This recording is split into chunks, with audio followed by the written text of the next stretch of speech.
Peace and blessings, y'all. We here in this corner box at 24. Good morning. How's everyone doing? This morning, Saturday morning, March 25th, pay-per-view, David Benavidez versus Caleb Plant, right? So listen, I got a problem, man, with Caleb Plant, man. You know, it's sad that this man didn't learn his lesson from Canelo. For you all that remember, and some of you may not remember, maybe you didn't see the press conference with Canelo. You know, all throughout the leading up to the fight, Caleb Plant was taking a lot of shots at Canelo about PEDS use, drug use, just taking different shots at him. And Canelo would respond. And when at the press conference, you know, it got heated, and Caleb Plant, being the instigator, manipulator that he is, he always tries to play the victim. You know, like somebody's this and somebody's so angry and they're so crazy, but he's the instigator. He's like a troublemaker. Basically, he's a troublemaker. So at the press conference, he tried to take a swipe at Canelo. Canelo weaved it, smacked him, but because he had nails, he cut Caleb Plant under his right eye, I believe. And he has a permanent scar from that. He still has it. You would have thought that he would have learned a lesson from that, right? Absolutely not. New trainer and everything. You got Breadman Williams now, right? His father was training him before. So now you would think he would learn a lesson. So what does he do? At the weigh-in, of course, he's been taking shots against David Benavidez, calling him fat, out of shape, saying different things. They got a little history anyway from some years ago where he took a shot at Jose Benavidez, his brother. You know, Caleb Plant got issues, man, right? Big, insecure dude. So what does he do at the weigh-in? They going back and forth, and what does he do? He puts his hand on his neck. He touches him. That's a no-no right there, man. You don't touch nobody, man. Y'all getting ready to fight tomorrow, but see, you're trying to prove something, and you're really trying to get in David Benavidez's head, but it's going to work against you, man, just like it worked against you against Canelo. There's no way, I'm telling you, I could be wrong, but he cannot beat David Benavidez, man, without stopping him, without knocking him out. And I highly disregard that, okay? I really don't feel like that's going to happen. David Benavidez is going to crush this dude. And I hope he crushes him, because he's a troublemaker, man. He really is, man. He shouldn't have did that.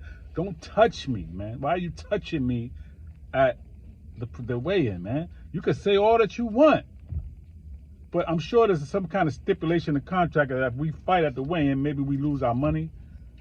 Maybe the fight goes on. Maybe we lose our money. Maybe the fight is off. I know there's some kind of stipulation, but not for probably a little touch or something like that. But that shouldn't happen either.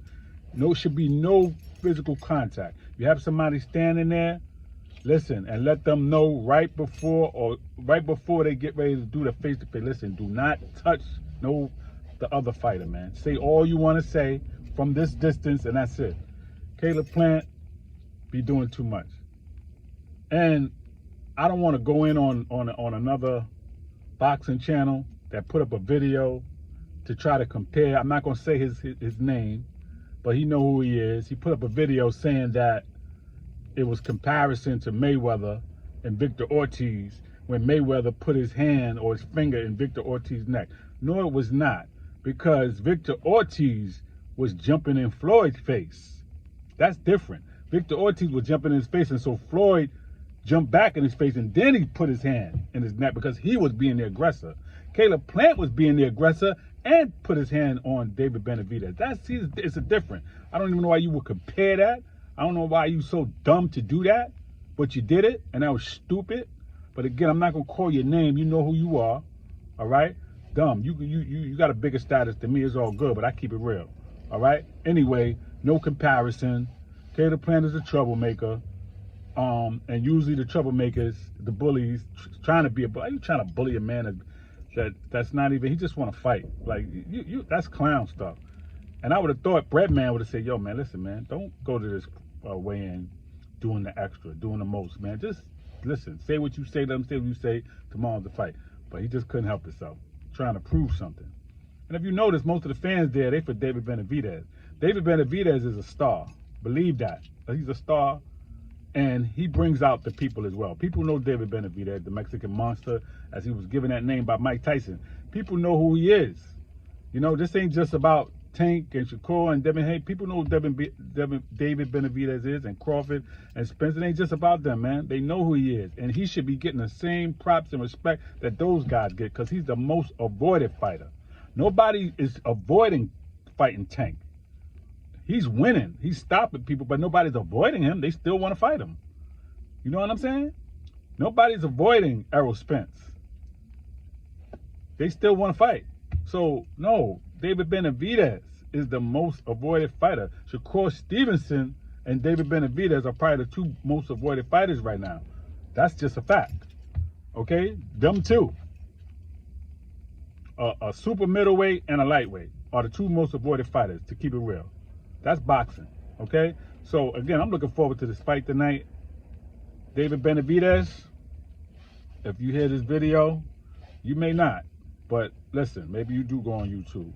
My man, you got all the intangibles going for you, man. You got the long, straight jab, a nice, stiff jab. Please keep that in Caleb Plant's face. All you got to do to neutralize him, because he's going to move. And he's going to move even more with you than he did with Canelo, because you got power. You got just as much power as Canelo, and you bigger and longer.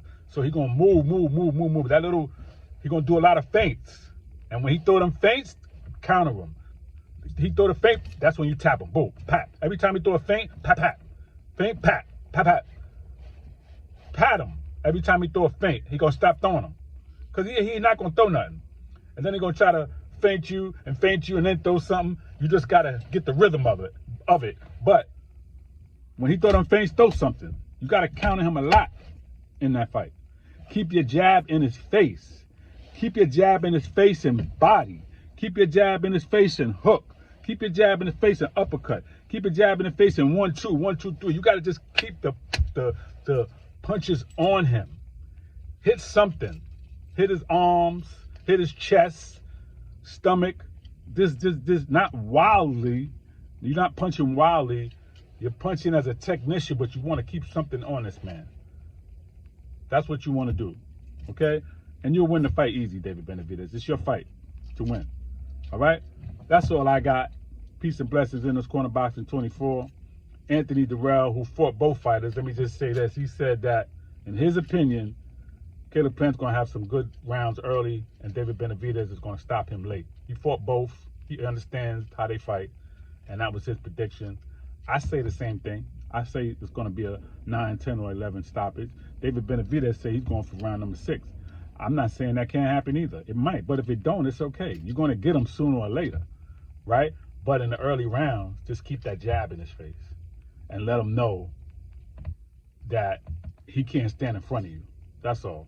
And as he can't stand in front of you, you start cutting up that ring and start banging that body, he's going to be a wrap. It's going to be a wrap, man. It's going to be done. All that needs to be done tonight is keep that jab, number one strategy, in his face. All right? Peace and blessings, y'all, in this Corner Boxing 24. Please subscribe to the page. Please leave your comments. Let me know how you feel. Don't forget the fight tonight. Showtime pay-per-view starts at 9 o'clock. Decent card. You got Chris Colbert coming back from his L to Hector Luis Garcia. And then you got Villanueva coming back from his loss. So they both got something to prove. All right? Decent card. Very good fight. And I'm looking forward to it. So should you. Peace and blessings, y'all.